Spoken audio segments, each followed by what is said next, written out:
Number 16 देखते हैं जी। Carl Roger presented directive counselling. तो डायरेक्टिव काउंसलिंग किसने प्रेजेंट की जी? कार्ल रॉजर ने।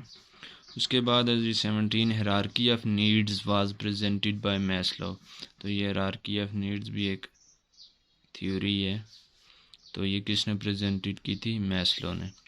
Founder of socio psychological development was Erikson. तो ये भी इम्पॉर्टेंट क्वेश्चन है कि फाउंडर कौन है सोशो साइकोलॉजिकल डेवलपमेंट का? ये है जी Erikson. IQ is an index of rate of mental development. तो IQ किसके लिए यूज़ होता है जी? रेट ऑफ मेंटल डेवलपमेंट को चेक करने के लिए। Rate of mental development. Immediate awareness of any object is consciousness. तो immediate awareness of any object क्या कहलाता है जी? कॉन्शियसनेस। फौरन क्या जी? Awareness of any object consciousness, immediate awareness of object. उसके बाद 21 है जी, the term growth is used in purely physical sense. तो जो टर्म ग्रोथ होती है, ये ग्रोथ और डेवलपमेंट भी टॉपिक है। तो जो ग्रोथ है वो प्योरली क्या है? फिजिकल सेंस है। डेवलपमेंट जो है वो मेंटल में भी आता है।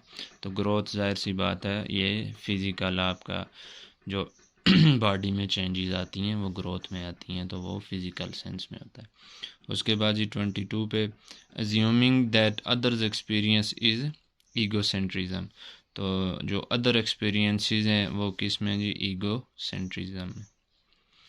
उसके बाद 23, learning in which the consequences of behavior produce change in the probability that the behavior will occur is apparent conditioning। तो apparent conditioning क्या है जी? learning in which the consequences of behavior produce change in the probability that the behavior will occur। उसके बाद है जी 24, motivation associated with activities that are their own rewards, intrinsic motivation. तो intrinsic और extrinsic motivation ये भी दो अलग से टॉपिक है। अगर आपको इसमें डिटेल में चाहिए हो, कोई भी टॉपिक आपको समझना, तो लाजमी यूट्यूब पे लेक्चर कोई भी देख सकते हैं आप। तो मोटिवेशन एसोसिएटेड विद एक्टिविटीज़, ऐसी मोटिवेशन जो किससे लिंक करती हो? एक्टिविटीज़ से, that are there on rewards, और जिसमें आपको उसके बाद क्या जी कोई रिवार्ड हो, तो वो इंट्रिंसिक मोटिवेशन है। Focusing on observable and measurable school of thought is behavior। तो focusing on the observable behavior, measurable school of the thought is behaviorism। तो behaviorism क्या है? Focusing on observable and measurable school of thought is behaviorism।